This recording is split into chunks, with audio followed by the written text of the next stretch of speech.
Hello there, welcome to part 3 in the 10 minutes at the piano and cat course. In the previous video at the end I focused on the body as the third part of the 3-part process from mind, body, piano. And I'd like to just give you a few more things about the piano part of that trio. We finished with the major scale and I gave you the template whole, whole, half, whole, whole, whole, half. If you haven't watched part 2 or part 1, of course go and watch those first because the whole thing is structured. And what I was encouraging you to do is to activate what I call the internal piano. Now this exists for any instrument, it could be a guitar, saxophone, but the same logic applies. You get to a point where you have internalized the shape on the piano. It is a 12-note block, I call it. I don't know what I would call it on a guitar or a saxophone because I don't play those instruments, but I'm sure I would come up with something. It applies to all instruments. And once you've got this shape in your mind, you're able to practice on it in your mind away from the piano. Now there is much scientific research, I'll put some links below, where you can see that the philosophy of motor imagery works. And I also have a blog post about it too, so I'll put that there actually. And you can see that by mental practice rather than no practice, instead of only physical practice, gives you almost the same results. And this is quite bizarre, and it's actually quite, when I say frightening, I mean startling. It's quite extraordinary that you really can just visualize what you would like to do as long as you maintain a strong body, which is why there's mind, body, and then the piano at the end. As long as you maintain a strong body and you work on your internal piano in your mind, you don't really need the piano. And like I said in the previous video, the writer doesn't really need a pen if he has nothing to say. The sculptor doesn't need a block of stone if he doesn't know what he wants to carve, you see. So these major scales can be internalized in your mind away from the piano, and then when you actually come to the piano, as long as you've been doing your finger stretching exercises and your lower and upper arm and shoulder exercises, then there really is no reason that you cannot actually put all of that out onto a physical piano such as this. So as I've given an example sometimes in part 1 and part 2, if I want to play a piece of music, it will probably come out differently every time depending on my environment, how I'm feeling that day, maybe some people I'm seeing. I might see some it might be Valentine's Day, so I might be using more romantic chords to make it more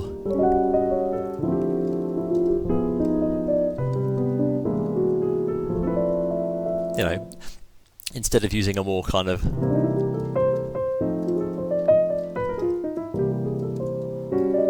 that kind of more happy jazz sound. Whatever. So there's a choice of how to play, and even those examples there, I wasn't thinking consciously. My fingers were just doing what they know to do. So the first thing that you must do in terms of the piano part of the 3 is to master the major scales in all 12 keys. Now the reason I'm saying to do that is because it's like I'm giving you a map, or you're giving yourself a map, and you're never going to be lost with that map. Traditional piano studies focus on the key of C. I'm going to explain the notes in just a moment along with my philosophy on that, but basically they talk about major scales which are used most commonly as if they're more easier I should say, and then the least used major scales are considered advanced. And this is a complete fallacy because every major scale is based on exactly the same template, and every scale has its own combination of white notes and black notes. So to say that one is more easier than the other or more difficult is incorrect. So you shouldn't be thinking in that way. Chopin used to begin his students in the key of B. There's written evidence of this, and that's quite a nice key to begin because you can still introduce the logic of you start on the key of B and then you follow the template whole, whole, half, whole, whole, whole, half. The final half takes you back to the same note that you began with. But this particular key, just by chance, just how the piano is laid out, there's no particular special musical reason, naturally falls under the fingers, anybody's fingers, very naturally, well, very well. So So you start like this, and then your thumb has a nice little pivot space to go under, and then you play these notes, and then you can begin again, and then go on. So if I start down here, this particular major scale, B, just naturally falls under the hand, almost without even moving any of the fingers. Whereas a key like D is a bit more unnatural, because you need to kind of go up, and then you have another one up here. But each one has its own shape and its own feel. You should not be thinking about more easy, more difficult. So that's the first part. So on top of that major scale idea, you're then able to just never be lost on the piano. So no matter what piece of music you want to play, whether it's a traditionally complicated piece or a traditionally easy piece, in a key which is less common or more difficult, as they say, it doesn't matter for you, because you have already, in the first few days, internalized all of the 12 major scales, and you feel at home in each one. It's so important, I can't even tell you enough. From the major scales come chords and other scales, apart from the whole tone scale and the half tone scale. The whole tone scale is called the whole tone scale, quite logically, because it's built up on whole tones. So wherever you start, you just go up in whole steps. Whole tones, half steps, same thing. And that has a very unique sound.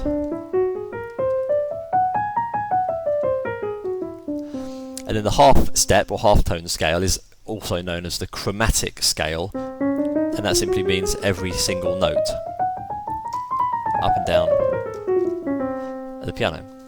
So you've got chromatic scale and a whole tone scale, which are good for finger practice, but as I've said before, you don't need a piano to do that. You can use a table for that, as long as you're maintaining muscle strength and finger independence. You don't need a piano to do that.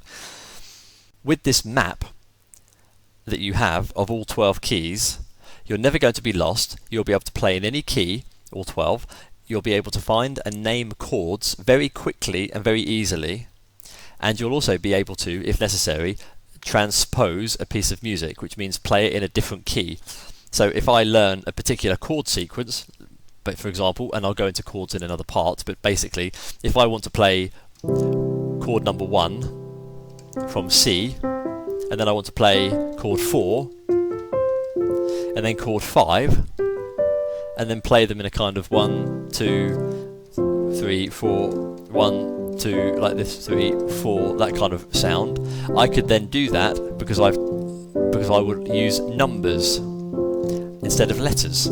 So I'm in the key of C, I know the major scale, I'm using a chord on number 1, on number 4 and number 5.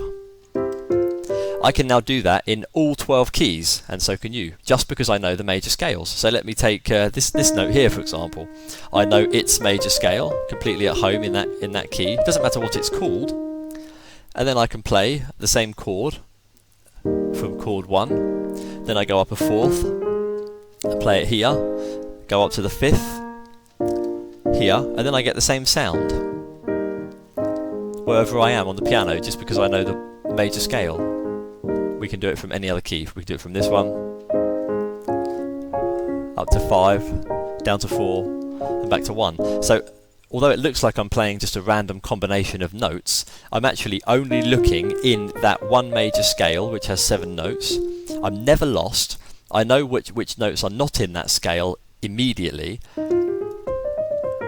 So I know which notes work, and I know which notes don't work. So if I'm improvising, for example, I know which notes will sound good, and which notes will not sound good, which I could choose to play on purpose. So I might play a major scale like this, but then I might add a note which doesn't fit in the scale, but I know that, and I do it just for a bit of flavour. Like that. So I know it's out of the key. So I'm reinforcing the fact that you must know your major scales before you do anything, but on top of that, you don't need to be at your piano to do it. Take this as your first opportunity to really activate your internal piano, and a combination of an active, very clear internal piano and absolute mastery of all 12 major scales will really make you have a strong foundation to become the most incredible pianist visually. Thank you very much for watching, all the best, and see you in part 4. Bye for now.